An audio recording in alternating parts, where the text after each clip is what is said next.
कि एक कैपेसिटर है 2 माइक्रोफैरड का और दूसरा 8 माइक्रोफैरड का। तो पहले जो सेल है वो 2 माइक्रोफैरड से कनेक्टेड है।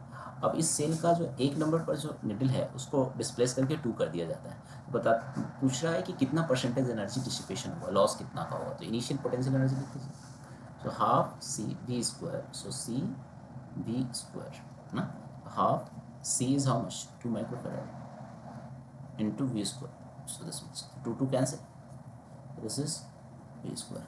And चार्ज, तो अब ये जो चार्ज जितना इस पर होगा वही तो शेयर होगा, तो Q equal to C into V. So C will be 2 microfarad into V. So this much, this is microcoulomb charge है ना. So common potential will be what, V common ना, common potential.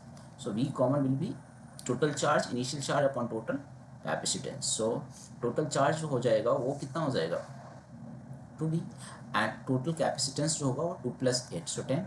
So it will be ना 5. तो 5v upon 5 ना, कितना micro. अब ये चूँकि सी वी और इसमें कन्वर्ट करिए तो v अपॉन 5 ना. यहाँ पर माइक्रो कूलम होगा बट यहाँ पर v अपॉन 5 ही रहेगा. Now is saying final potential energy. तो फाइनल पोटेंशियल एनर्जी क्या होगा, हाफ सी वी स्क्वायर. तो c कितना है टोटल 2 प्लस 8 सो 10 ना. सो 10 into v square, so v upon 5, so square done.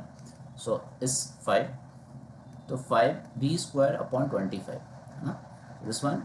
So 5, so v square upon 5 done. So this is a potential energy, final potential energy. तो अब ये कह रहा है कि बताइए कि परसेंटेज स्टोर्ड एनर्जी डिसिपेटेड, जो एनर्जी डिसिपेट होगा वो बताइए. तो एनर्जी डिसिपेटेड है ना, so energy dissipated.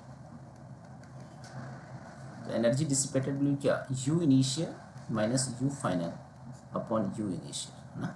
So you initial कितना है यहाँ पर वी स्क्वायर, यू फाइनल कितना है v square by 5, and this is u initial, so v square into 100. So this one, तो ये कितना हो जाएगा 5 वी स्क्वायर, तो 4 वी स्क्वायर अपॉन 5, तो 4 v square upon 5 into v square into 100. So this one, तो ये इस तरह से 25. So 80% की एनर्जी लॉस होगा. So this will be what, 80%. Loss of energy will be how much, 80%. Understood? So this was the question.